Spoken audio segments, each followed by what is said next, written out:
Hello everybody, I have a really fantastic show that I need to show you. It's about 12 minutes long. I need you to watch the entire thing. You're going to love it. It's going to bring you a lot of information that you may think you know, and it will give you that information you need to know. And how you need to vote is based on information that runs through your head, your heart, and your soul, and gives you that kind of guidance that you need. So without further ado, I want to give you this program and enjoy it, and I'll see you on the other side.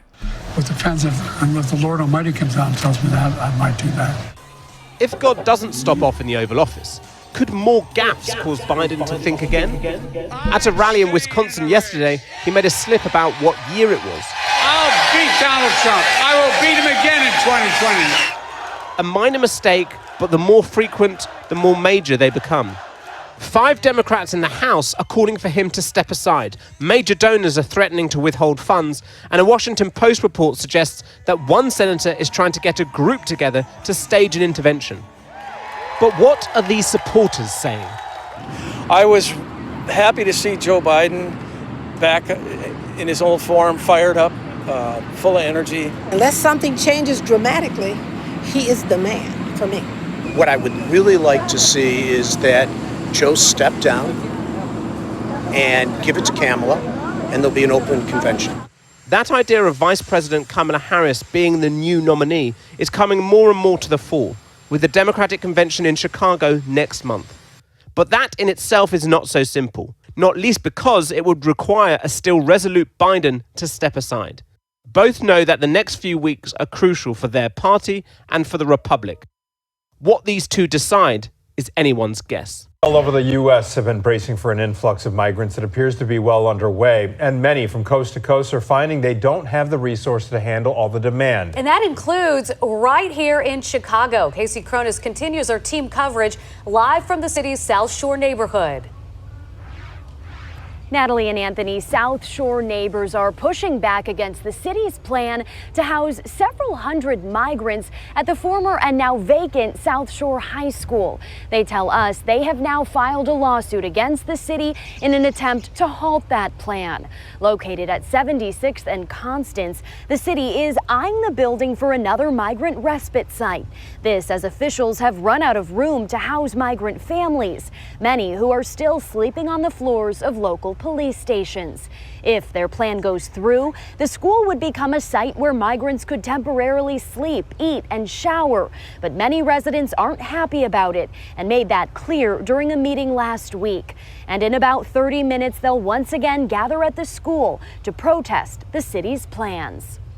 Looking at the numbers coming out of City Hall and the state of Illinois, upwards of $150 million roughly for 6 months. We believe that that $150 million would have been in some way eligible to come to our communities to help our crime problems, help with our economic problems, help with our housing issues. And as we all aware, black people are the largest number of homeless in Chicago. So if you're gonna help anyone, help the current black homeless first.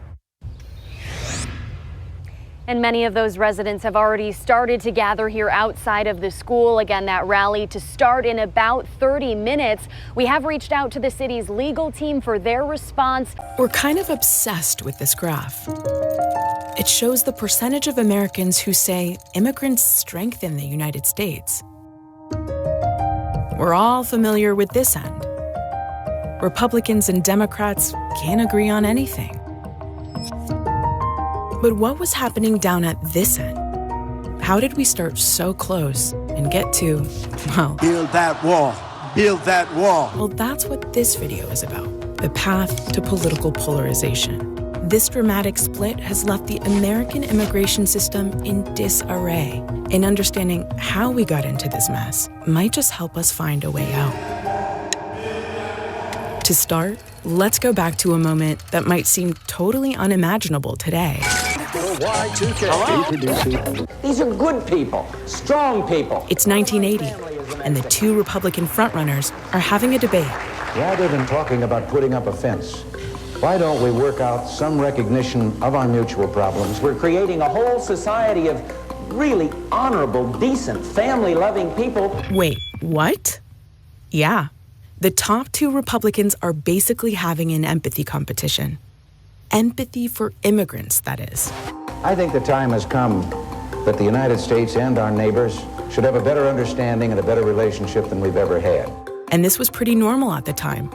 Many Republicans welcomed immigration, especially the legal kind, and viewed immigrants as a source of cheap labor. And on the left, illegal aliens don't have the right to be here. They broke the law to get here.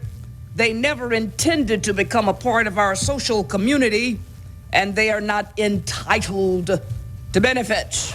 Might be hard to believe, but that was a former Democratic Congresswoman.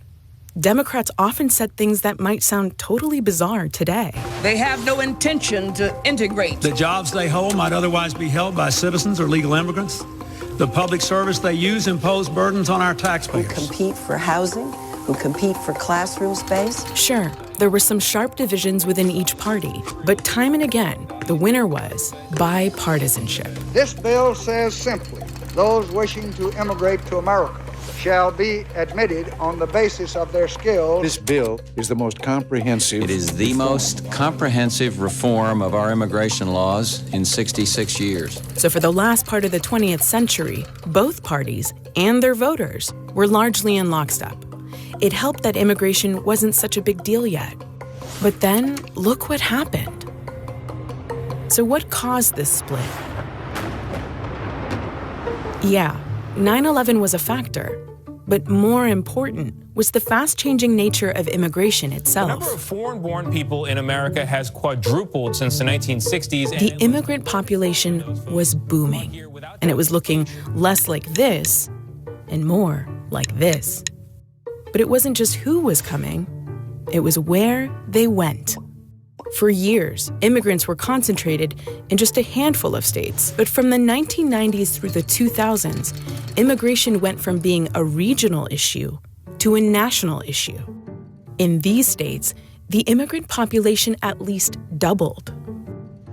Americans were walking into their grocery stores and for the first time hearing Spanish, Hindi, Cantonese, Tagalog. Some felt under siege. I am tired of people coming across with impunity. We don't know who's here. We don't know what diseases they have. There's 360 million Americans that need to start standing up for their country before we give it away. Republican politicians increasingly played on those fears. Some aggravated felons who have sexually abused a minor are eligible for amnesty under this bill. And they were rewarded with a larger share of the white vote, propelling the party further away from the center. Voters found themselves at a fork in the road. For Republicans, immigration was increasingly a law enforcement and national security issue. And for Democrats, it became more of a humanitarian and human rights issue. Equal rights for everybody, an opportunity for them to be able to be here legally. Immigration was becoming a hyper-polarizing issue. We have a comprehensive strategy to reform our immigration system. President George W. Bush spent years trying to forge bipartisan consensus. And we've got to continue to work together to get that done, and I'm optimistic that Congress will rise to the occasion. But he was stymied by members of his own party who opposed giving undocumented immigrants a path to legal status. The motion is not agreed to. American people understand the status quo is unacceptable when it comes to our immigration laws. A lot of us worked hard to see if we couldn't find common ground. It didn't work. This was a big turning point for the immigration debate. The moderate middle was becoming a very lonely place. It's not that politicians didn't keep trying to meet in the center and fix things. This guy certainly did. What I can guarantee is that we will have, in the first year, an immigration bill that I strongly... But he failed too. And we're all familiar with what happened next. They're bringing drugs. They're bringing crime. They're rapists. We have become a dumping ground for the entire world. When Mexico sends its people, they're not sending their best. Build that wall. Build that wall. Trump inspired a wave of copycats. It's time to militarize this border. Once fringe ideas were now certifiably mainstream. President Trump's wall, blow up the cartel's drug tunnels and surveillance drones, and deploy the Arizona National Guard to stop illegals from entering. But guess what? It's not just conservatives. Democrats have aggressively moved away from the center, even more than Republicans. Immigrants and refugees are an enormous blessing. Talking about deporting 11 million people is so outrageous. If you'd be so kind, raise your hand if you think it should be a civil offense rather than a crime to cross the border without documentation. Top officials in the Biden administration have gone to absurd lengths to avoid calling a spade a spade. Is there a crisis at our southern border? Senator, there is a very significant... That's a yes or no question. There's a very significant... Is there a crisis? There is a very significant challenge that we are facing. Yes or no, is there a crisis? I believe I've addressed that question. So you're refusing to answer? Not to give Ted Cruz too much credit here, but it's a fair question. The answer, of course, is yes, it's a crisis. Here's our opinion. Immigrants bring energy and new ideas. America faces a population slowdown, and immigration can help maintain a robust labor force. We build your buildings, we do your roofing, we clean your ditches. But we also need to strengthen the border, in part by overhauling an asylum system on the verge of collapse.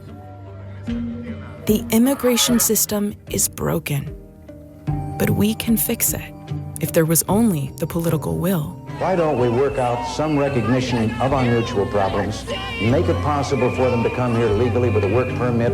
And nearly all Americans have ancestors who braved the oceans, liberty-loving risk-takers in search of an ideal. We love America, we love our people, and we love people coming here legally. Most Americans support the key elements of sensible immigration reform, including a stronger border and providing undocumented immigrants with a path to citizenship.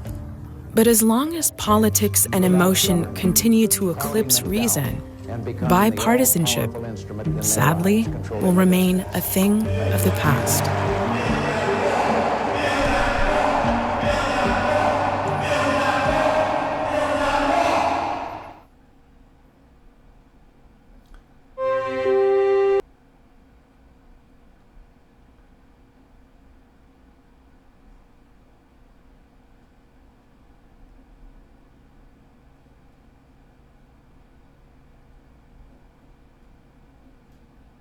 With the friends of the Lord. It's a very sad day to be part of all this confusion and everybody being so up, Democratic, Republican, what have you, but it is an understanding that you need to know that Donald Trump is for the blacks, for the women, for the Chinese, for all Americans of all types. He just wants to do exactly what the broken border has not done. Help us and make America great again. That's what MAGA means, make America great again. There should be nothing wrong with that in anybody. And the only reason he wants to deport people is because they got here illegally and they're hurting our citizens that live here. Who can't get behind that? That's the way to go. And on that note, I thank you for watching the entire program if you got this far, and I hope that you have a fantastic day and God bless you.